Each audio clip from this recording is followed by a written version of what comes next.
Jules Verne. C'est une Suède. J'ai.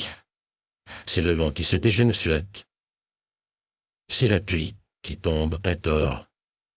Cette rafale mugissante tombe les arbres de la côte vosinienne et va se briser contre le surne des montagnes de climat.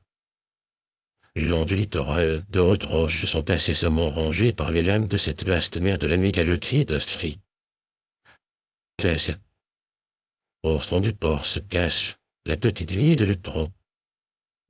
Quelques centaines de maisons rêvent de miradors verdâtres qui descendent en bien de mal contre les vents du large.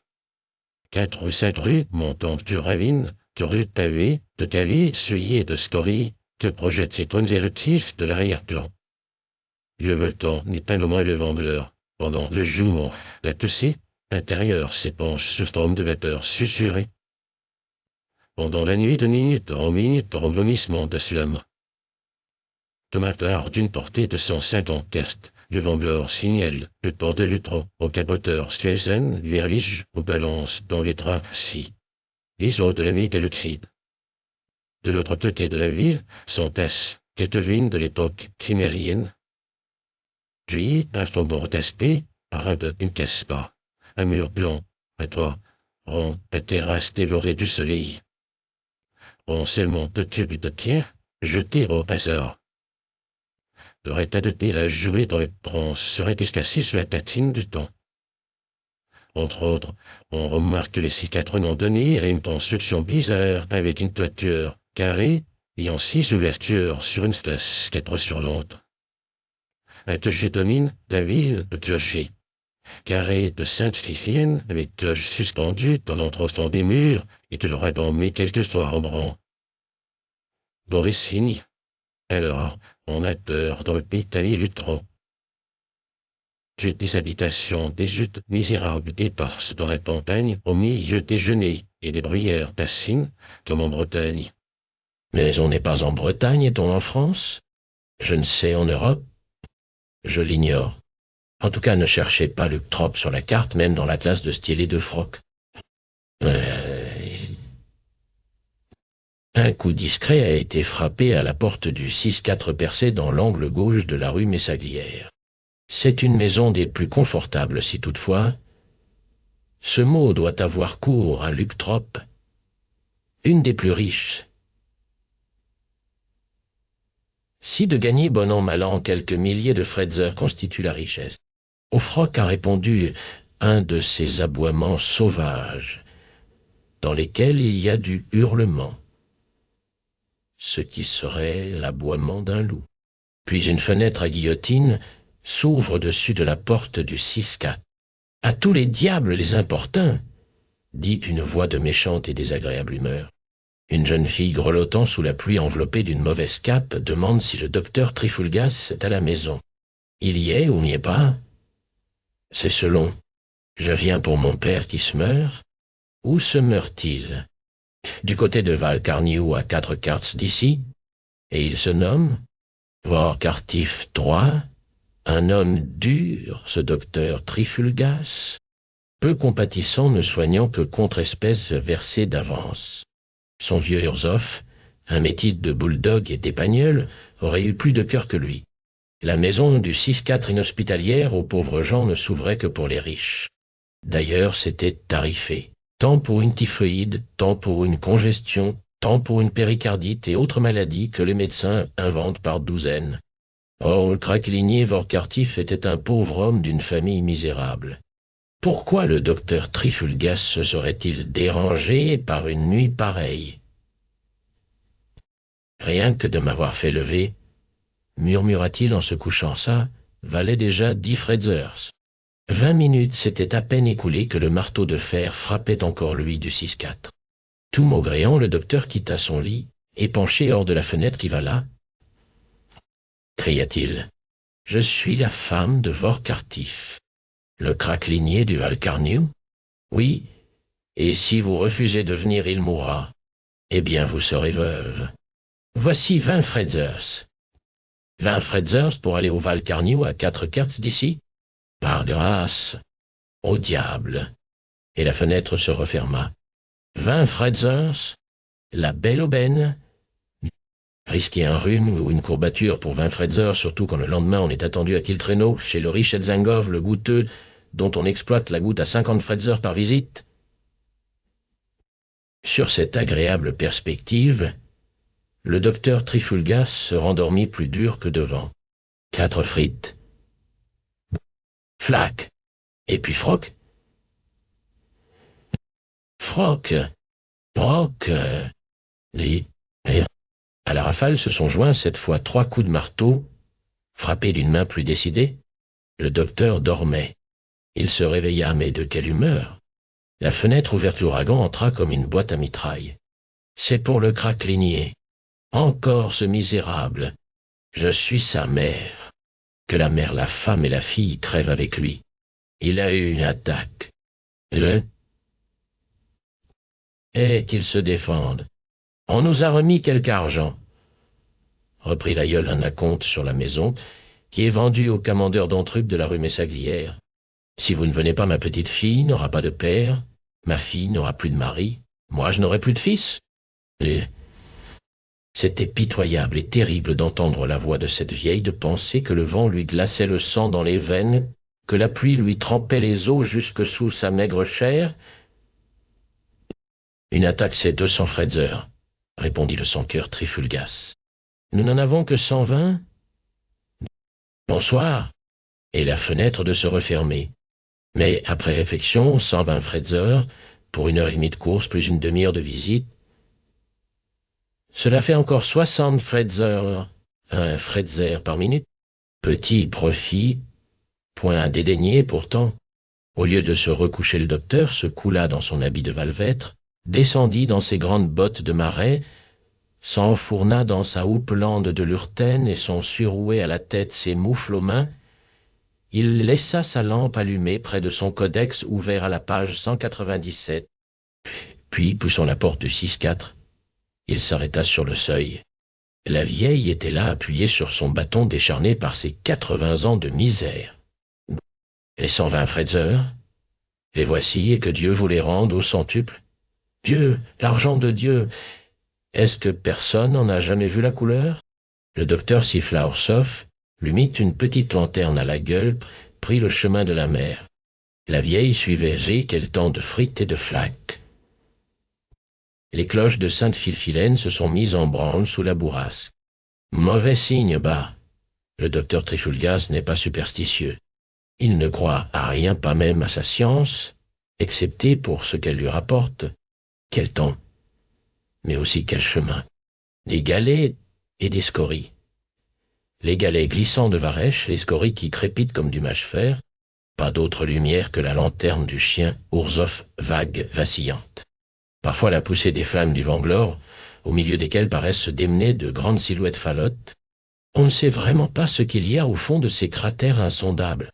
Peut-être les âmes du monde souterrain qui se volatilisent en sortant. Le docteur et la vieille suivent le contour des petites baies du littoral. La mer est blanche, d'un blanc livide. Un blanc de deuil. Elle brasille en sécrétant à la ligne phosphorescente du ressac, qui semble verser des vers luisants sur la grève. Tous deux remontent ainsi jusqu'au détour du chemin entre les dunes vallonnées dont les genêts et les joncs s'entrechoquent avec un cliquetis de baïonnettes. Le chien s'était rapproché de son maître et semblait lui dire « 120 Fretzer à mettre dans le coffre-fort. C'est ainsi que l'on fait fortune. Une mesure de plus à l'enclos de vigne, un plat de plus au souper du soir, une pâtée de plus au fidèle Orsoff. Soignons les riches malades et saignons-les. À leur bourse, en cet endroit, la vieille s'arrête. De son doigt tremblant, elle montre dans l'ombre une lumière rougeâtre.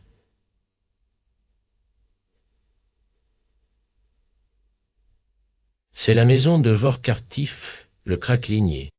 Là, fait le docteur. Oui, répond la vieille. Arawa. Pousse le chien Urzoff. Tout à coup, le Vanglore détonne secoué jusque dans les contreforts de sa base. Une gerbe de flammes fuligineuses monte jusqu'au zénith, trouant les nuages. Le docteur Trifulgas a été renversé d'un coup. Il jure comme un chrétien, se relève, regarde la vieille, n'est plus derrière lui. A-t-elle disparu dans quelque entr'ouverture du sol, ou s'est-elle envolée à travers le frottement des brumes? Quant au chien, il est toujours là, debout sur ses pattes, derrière la gueule ouverte, sa lanterne éteinte. « Allons toujours, » murmure le docteur Trifulgas. L'honnête homme a reçu ses 120 Fretzer. Il faut bien les gagner. Vit plus qu'un point lumineux à une demi-quercée, c'est la lampe du mourant. Du mort, peut-être. Voilà bien la maison du craquelinier, l'aïeul l'a indiqué du doigt, pas d'erreur possible. Au milieu des fris sifflants des flaques crépitant dans le brouhaha de la tourmente, le docteur Trifulgas marche à pas pressés. À mesure qu'il s'avance, la maison se dessine mieux, étant isolée au milieu de la lande. Il est singulier d'observer combien elle ressemble à celle du docteur au 6-4 de Leuctrop. Même disposition de fenêtre sur la façade, même petite porte cintrée, le docteur Trifulgas se hâte aussi rapidement que le permet la rafale. La porte est entr'ouverte, il n'a qu'à la pousser, il la pousse, il la pousse. Il entre, et le vent la referme sur lui, brutalement. Le chien Herzog dehors hurle, se taisant par intervalles, comme les chantres entre les versets d'un psaume des 40 heures. C'est étrange. On dirait que le docteur Trifulgas est revenu dans sa propre maison et ne s'est pas égaré cependant. Il n'a point fait un détour, il est bien au Val-Carné ou non à Leuctrop. Et pourtant même corridor bas et voûté, même escalier de bois, tournant à grosses rampes usées de frottements de mains. Il monte, il arrive au palier devant la porte, une faible lueur filtre en dessous comme au 6-4. Est-ce une hallucination? Dans la lumière vague, il reconnaît sa chambre.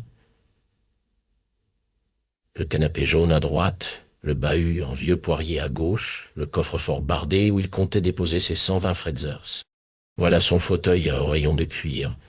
Voilà sa table à pieds torts et dessus, près de la lampe, qui se meurt son codex ouvert à la page 197. « Qu'ai-je donc » murmure-t-il ce qu'il a. Il a peur, sa pupille s'est dilatée. Son corps s'est comme contracté, amoindri, une transsudation glacée refroidit sa peau, sur laquelle il sent courir de rapides horripilations. Mais hâte-toi donc. Faute d'huile, la lampe va s'éteindre, le moribond aussi. Oui, le lit est là. Son lit à colonne à baldaquin aussi long que large fermé de courtines à grand ramage. Est-il possible que ce soit là le grabat d'un misérable craquelinier? D'une main qui tremble, le docteur Trifulgas saisit les rideaux. Il les ouvre, il regarde. Le moribond, sa tête hors des couvertures, est immobile comme au bout de sa dernière respiration. Le docteur se penche sur lui. Ah! Quel cri auquel répond en dehors un sinistre aboiement de chien. Le moribond, ce n'est pas le craquelinier, vor cartif. C'est le docteur Trifulgas, et c'est lui que la congestion a frappé lui-même. Une apoplexie cérébrale avec brusque accumulation de sérosité dans les cavités du cerveau, avec paralysie du corps, au côté opposé à celui où se trouve le siège de la lésion. Oui, c'est lui pour qui on est venu le chercher, pour qui on a payé 120 Fretzer. Lui qui, par dureté du cœur, refusait d'aller soigner le craquelinier pauvre. Lui qui va mourir. Le docteur Trifulgas est comme fou. Il se sent perdu, les accidents croissent de minute en minute. Non seulement toutes les fonctions de relation les suppriment en lui, mais les mouvements du cœur et de la respiration vont cesser. Et pourtant, il n'a pas entièrement perdu la connaissance de lui-même. Que faire? Diminuer la masse du sang au moyen d'une émission sanguine? Le docteur Trifulgas est mort s'il hésite. On saignait encore dans ce temps-là, et comme à présent, les médecins guérissaient de l'apoplexie tous ceux qui ne devaient pas en mourir. Le docteur Trifulgas saisit sa trousse, tire sa lancette, pique la veine du bras de son sosie. Le sang ne vient pas à son bras. Il lui fait d'énergiques frictions à la poitrine. Le jeu de la sienne s'arrête. Il lui brûle les pieds avec des pierres chaudes. Les siens se refroidissent. Alors son sosie se redresse, se débat, pousse un râle suprême. Et le docteur Trifulgas, malgré tout ce qu'a pu lui inspirer la science, se meurt entre ses mains frites. Flac. Le matin, dans la maison du 6-4, On ne trouva plus qu'un cadavre, celui du docteur Trifulgas. On le mit en bière, et il fut conduit en grande pompe au cimetière de Leuctrope après tant d'autres qu'il y avait envoyés selon la formule. Quant au vieux Urzoff, on dit que depuis ce jour, il court la lande avec sa lanterne rallumée, hurlant aux chiens perdus. Je ne sais si cela y est, mais il se passe tant de choses étranges dans ce pays de Volsini, précisément au alentour de Leuctrope. D'ailleurs, je le répète, ne cherchez pas cette ville sur la carte. Les meilleurs géographes n'ont pas encore pu se mettre d'accord sur sa situation en latitude, ni même en longitude.